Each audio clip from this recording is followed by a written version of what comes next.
And on that morning, on February the 2nd, 2006, I went into a coma. The doctors had said these were my final hours because now my organs had shut down. My organs were failing. So my family were told that if there was anybody that had to see me before I died, this was the time. Unbeknownst to everyone around me, though, even though it appeared that I was in a coma and my eyes were closed, I was aware of everything that was going on all around me. I was aware of my husband, who was distressed, but he was by my side holding my hand. I was aware of everything the doctors were doing. They were putting tubes in me. They were removing fluid from my lungs so that I could breathe easier. I was aware of every single thing that was happening. It felt as though I had 360-degree peripheral vision. I could see everything happening all around my body. But not just in the room where my body was, but even beyond. And it was as if I had expanded out of my body. I was aware of my physical body. I could see it lying there on that hospital bed. But I was no longer attached to that body. It felt as though I could be everywhere at the same time. It was like wherever I put my awareness, there I was. I was aware of my brother who was in India. My body, I was in Hong Kong. This was happening to me in Hong Kong. My brother was in India and was rushing to get on a plane to come and see me. He wanted to see me before I took my last breath. And I was aware of that. I felt as though I was with him. I saw him on the plane. And then I also became aware of my father and my best friend, both of whom I had lost. Both of them had crossed over, had died. But I became aware of their presence with me, as though they were guiding me and communicating with me.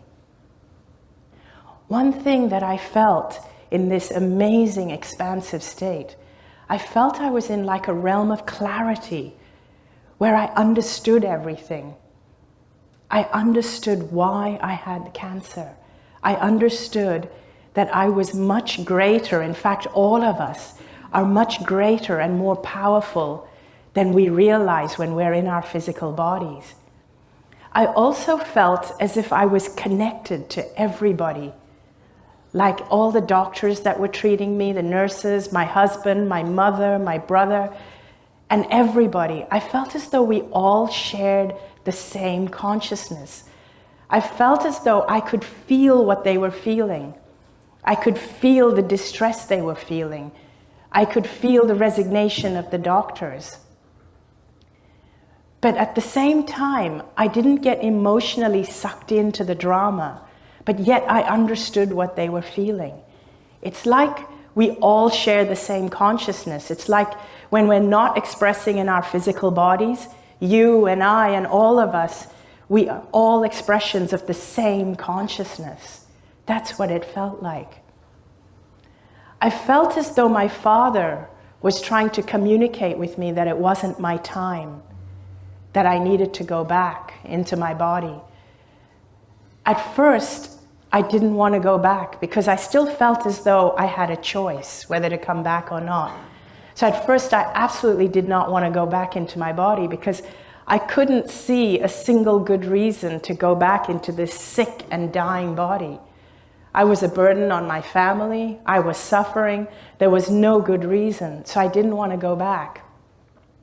But in the next instant, it felt as if I completely understood that now that I knew what I knew, and because I understood what caused the cancer, I knew that if I chose to go back to my body would heal very, very quickly.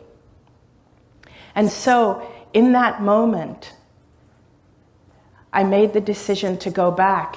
And I heard as though my father and my best friend said to me, now that you know the truth of who you really are, go back and live your life fearlessly. And it was in those moments that I woke up from the coma. And my family was so relieved to see me. And the doctors, they couldn't explain it. The doctors were there and they were surprised, but they were being very, very cautious because there was no way of knowing. I was still so weak. There was no way for anyone to know whether I was going to stay out of the coma or heal or go back. But I knew I was going to be fine, and I was telling my whole family, I'm going to be fine. I know I'm going to be fine. It's not my time. Within 5 days, the tumors in my body had shrunk by 70%. After 5 weeks, I was released from the hospital to go home. I was completely cancer-free. Now, what has happened is that I've had to pick up my life from that point. And as you can imagine, my life feels completely different. It changed my view of the world. That experience changed my view of our physical bodies, of my physical body, of illness, and how I perceive the world. I found it very difficult to integrate back into life again after that experience. And the best way I can think of to explain what it feels like would be to use metaphors. And a metaphor that I like to use is one of a warehouse. I'd like you to imagine, if you will, that we are in a totally darkened warehouse that's pitch black. Just imagine that right now you're in a warehouse that's completely pitch black and you can't see anything because it's so dark. You can't see anything in front of you anywhere. But imagine that in your hand you hold a little flashlight. Just a little flashlight, and you switch on that flashlight.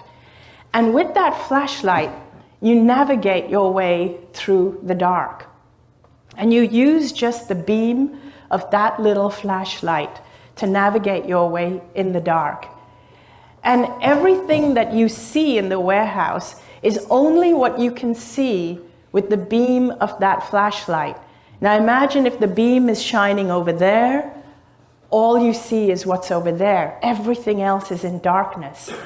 You shine the beam over there, and all you see is that spot there. Everything else is in darkness except for the light of the beam. Now imagine one day, big floodlights go on. So the whole warehouse is illuminated. And you realize this warehouse is huge. It's bigger than you've ever imagined it to be. And it's lined with shelves and shelves and shelves of all kinds of different things.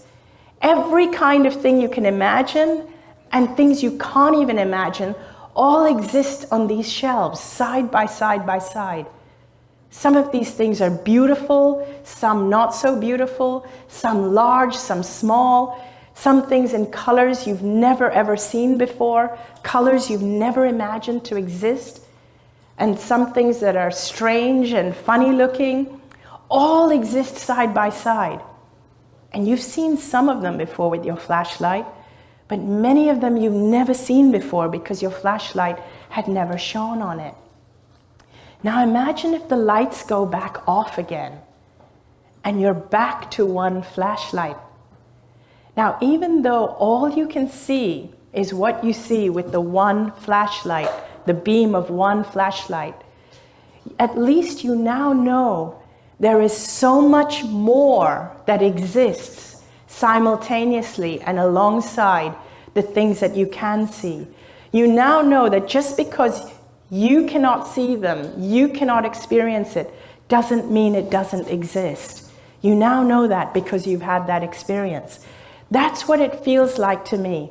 It feels like so much more exists than what we believe. So much more exists than what we have experienced. It's just beyond our flashlight. And just to help you understand that a little bit better, I'd like to try a little game, a little experiment with you. I want you to look around the room and find everything you can that is shades of red, everything from red to burgundy. Just look around and commit it to your memory. As many as possible, commit it to your memory, because I'm going to ask you to recall it. Okay, close your eyes, face the front. Now, how many things can you recall that are blue in color? Almost none. Think about it, almost. Now open your eyes and look around. See how many blue things there were that exist alongside the red, but you didn't even notice it. You didn't see it. Why? Because you weren't aware of it. The beam of that flashlight, what is that? That is your awareness. That beam is your awareness. When you flash your awareness on something, it becomes your reality. It becomes what you experience. There can be something else that's right under your nose, but if your flashlight is not shining on it, you won't even notice it. You won't even be aware of it. To bring it down onto a more personal level, I want to share with you the 5 biggest lessons I learned from this experience. Number 1, the most important thing that I learned, the most important thing we have here to focus our awareness on is love. That is number 1. And when I say love, it's very easy to say, or for us to say, we need to love other people. But one of the things I learned is that one of the reasons I got cancer is because I didn't love myself. That's hugely important. When we love ourselves, we value ourselves. When we value ourselves, we teach people how to treat us. When you love yourself, you find no need to control or bully other people, nor do you allow other people to control or bully you. So loving yourself is as important as loving everybody else. And the more you love yourself, the more love you have to give other people. Number 2, the next biggest lesson I learned was to live life fearlessly. Most of us are brought up on a diet of fear. We're taught to fear everything. I used to fear everything. I used to fear cancer. I used to fear eating the wrong foods. I used to fear displeasing people. I feared just about everything. I feared failing, and most of us are brought up fearing everything. And people think that fear keeps you safe. That's actually not true. Love keeps you safe. When you love yourself and when you love other people, you'll make sure that you keep yourself safe and that you keep other people out of danger's way. Love keeps you much safer than fear does. The third thing I learned that is so important is humor and laughter and joy. We're born knowing this stuff. We're born knowing that it's important to laugh because that's what kids do all the time. We're born knowing love and fearlessness, but it gets conditioned out of us as we grow up. Laughter is so important, and humor and finding your joy in life. It's more important than any other spiritual activity that you can think of. If we had more laughter, in fact, if even our politicians learned to laugh, we'd have a very different world. And if we had more laughter, you would have less people with illness, you'd need less hospitals, and you'd need less prisons as well. The fourth thing I learned is that life is a gift. It really is. Most of us live our lives as though life is a chore, but it shouldn't be that way. And it's unfortunate that only when we lose something that we value do we really realize the true value of it. And it took me losing my life to realize the value of my life. And I don't want other people to make the same mistake, which is why I'm standing here sharing my message. Because I don't want people to realize when it's too late the value of their life. And your life is a gift. Even the challenges that come to you are a gift. When I had cancer, that was the biggest challenge I could ever have. But today when I look back on it, I feel it's the biggest gift I could have had. People think that the cancer, or even I thought the cancer was killing me. But actually, I was killing myself before I got cancer. The cancer saved my life. All your challenges are gifts. In the end, you will in the end, you will always find that your challenges are a gift. And if you're in a challenge and it doesn't feel like a gift yet, it means you haven't got to the end yet. The fifth and final thing, which is so important that I learned, is that the most important thing for you is to always be yourself. Be as you can be. Shine your light as brightly as you can. Embrace your uniqueness. Just realize who you are, get to know who you are, love yourself unconditionally, and just be yourself. And with those 5 things, I invite you to go and live your life fearlessly. Thank you very much.